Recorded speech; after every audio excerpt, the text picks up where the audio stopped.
citizen upgrading an arms dealer. Detectives, back again. Sorry to bother you, Mr. Spivey. We just have a few follow-up questions for you. Spotted in the area yesterday. Around your house. You're racing. Creepy El Camino. Oh. Yep.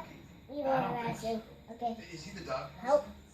And he's just a interest right now. You sure you haven't seen him around the neighborhood? Sure. I'll be sure to know. Bless you.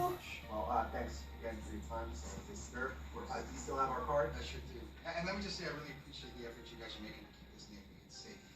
Remember that face? New to your pet.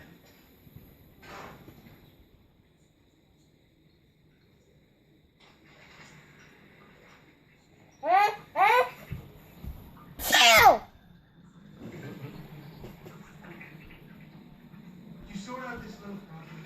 You guys talk too. I'm telling you, there's something wrong with the chemicals you bought. Chemicals from the same damn place I don't need to smell it. I got a very big, very empty truck coming in 2 hours to take a shipment to the Huh? Enough. All right, smell it.